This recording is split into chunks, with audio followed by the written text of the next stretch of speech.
Bismillahirrahmanirrahim. Assalamualaikum warahmatullahi wabarakatuh.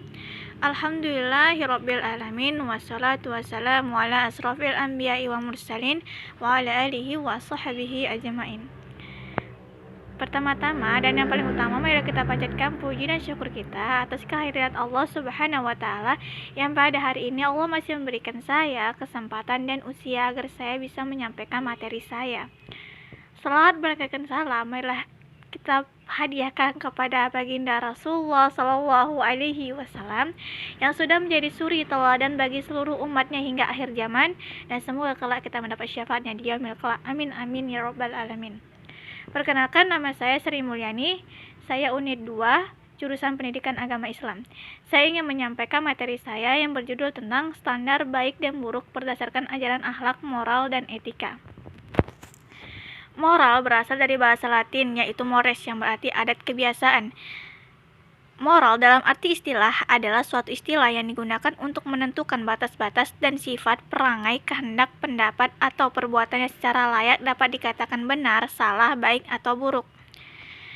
Berdasarkan kutipan tersebut, dapat dipahami bahwa moral adalah istilah yang digunakan untuk memberikan batasan terhadap aktivitas manusia dengan nilai ketentuan baik atau buruk, benar atau salah. Etika adalah tatanan perilaku berdasarkan sesuatu sistem tata nilai suatu masyarakat tertentu.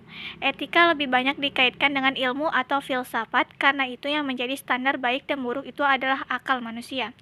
Etika juga memanfaatkan berbagai ilmu yang membahas perilaku manusia seperti ilmu antropologi, psikologi, sosiologi, ilmu politik, ilmu ekonomi, dan sebagainya. Manusia, yaitu apakah perbuatan tersebut akan dinilai baik, buruk, mulia, terhormat, hina, dan sebagainya. Dengan demikian, etika lebih berperan sebagai konseptor terhadap sejumlah perilaku yang dilaksanakan oleh manusia. Etika lebih mengacu kepada pengkajian sistem nilai-nilai yang ada. Keempat, dilihat dari segi sifatnya. Etika bersifat relatif, yakni dapat berubah-ubah sesuai dengan tuntunan zaman. Dengan ciri-ciri yang demikian itu, maka etika lebih merupakan ilmu pengetahuan yang berhubungan dengan upaya menentukan perbuatan yang dilakukan manusia untuk dikatakan baik atau buruk. Akhlak berasal dari kata khuluq, yang artinya perang atau tabiat, dan dalam Kamus Besar Bahasa Indonesia, kata akhlak diartikan sebagai budi pekerti atau kelakuan. Dapat didefinisikan bahwa akhlak adalah daya kekuatan jiwa yang mendorong perbuatan dengan mudah, spontan, tanpa dipikirkan dan direnungkan lagi. Akhlak ada 3 pembagian, yaitu akhlak kepada Allah, sesama manusia, dan lingkungan. 1. Akhlak kepada Allah. Yang pertama, beribadah kepada Allah, yaitu melaksanakan perintah Allah untuk menyembahnya sesuai dengan perintah-perintahnya. Kedua, berzikir kepada Allah, yaitu mengingat Allah dalam berbagai situasi dan kondisi, baik diucapkan dengan mulut maupun dalam hati. Ketiga, berdoa kepada Allah, yaitu memohon apa saja kepada Allah. Kekuatan doa dalam ajaran Islam sangat luar biasa karena mampu menembus kekuatan akal manusia. Oleh karena itu, berusaha dan berdoa merupakan 2 sisi tugas hidup manusia yang bersatu secara utuh dalam aktivitas hidup setiap muslim. 4. Tawakal kepada Allah, yaitu berserah diri sepenuhnya kepada Allah dan menunggu hasil pekerjaan atau menanti akibat dari suatu keadaan. Kelima, tawadu kepada Allah, yaitu rendah hati di hadapan Allah. 2. Akhlak sesama manusia. Yang pertama, akhlak kepada diri sendiri. Sabar, yaitu perilaku seseorang terhadap dirinya sendiri sebagai hasil dari pengendalian nafsu dan penerimaan terhadap apa yang menimpanya. Syukur, yaitu sikap berterima kasih atas pemberian nikmat Allah yang tidak bisa terhitung banyaknya. Tawadu, yaitu rendah hati, selalu menghargai siapa saja yang dihadapinya, orang tua, muda, kaya, atau miskin. Kedua, akhlak kepada ibu bapak. Akhlak kepada ibu bapak adalah perbuatan baik kepada keduanya dengan ucapan dan perbuatan. Ketiga, akhlak kepada keluarga. Akhlak terhadap keluarga adalah mengembangkan kasih sayang di antara anggota keluarga yang diungkapkan dalam bentuk komunikasi. Komunikasi yang didorong oleh rasa kasih sayang yang tulus akan dirasakan oleh seluruh anggota keluarga. Ketiga, akhlak kepada lingkungan. Misi agama Islam adalah mengembangkan rahmat bukan hanya pada manusia tetapi juga kepada alam dan lingkungan hidup. Puisi tersebut tidak terlepas dari tujuan tersebut. 2. Perbedaan akhlak, moral, dan etika. Akhlak Standar penentuan Al-Quran dan Al-Hadis, moral bersifat lokal atau khusus, etika lebih bersifat teoritis atau umum. Reign for comment. Reign for comment merupakan penguatan yang diberikan terhadap perilaku manusia. Reign for comment dibedakan menjadi dua, yaitu reign for comment positif dan reign for comment negatif.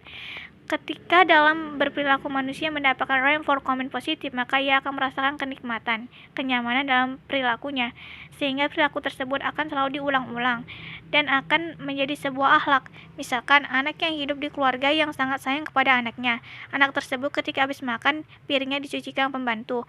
Makan diambilkan orang tua, memberikan anaknya berperilaku seperti itu, bahkan semakin disayang.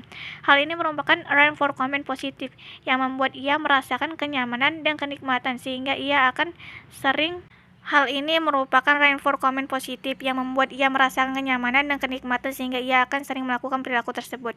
Ia menjadi terkondisikan untuk dimanja sehingga ia akan memiliki kepribadian anak yang manja.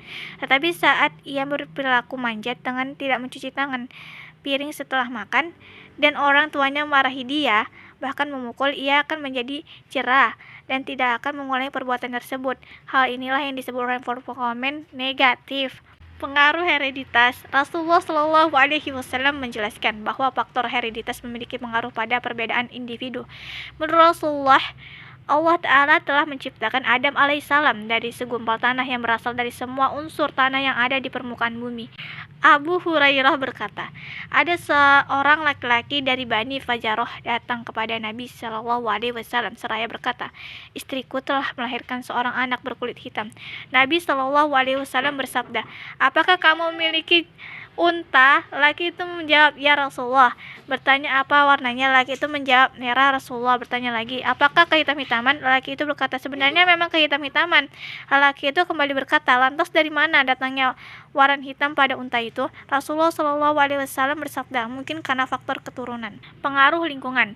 Kepribadian anak sangat dipengaruhi oleh kondisi lingkungan, sosial, dan budaya setempat, tradisi, nilai-nilai, perilaku kedua orang tuanya, cara orang tua mendidik dan melakukannya. Berbagai macam media juga dipengaruhi oleh beragam peristiwa yang dialami dalam kehidupannya.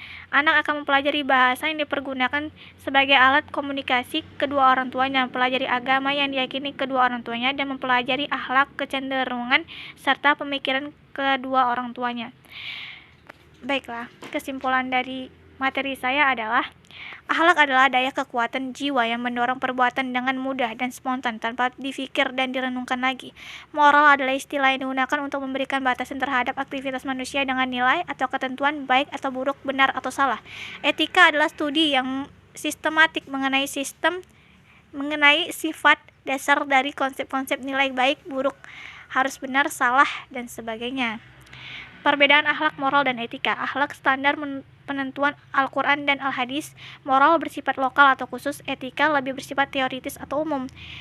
Proses terbentuknya akhlak meliputi reign for comment, pengakuan yang diberikan terhadap perilaku manusia, dan adanya peran hereditas, fitrah manusia, dan lingkungan dalam terbentuknya akhlak.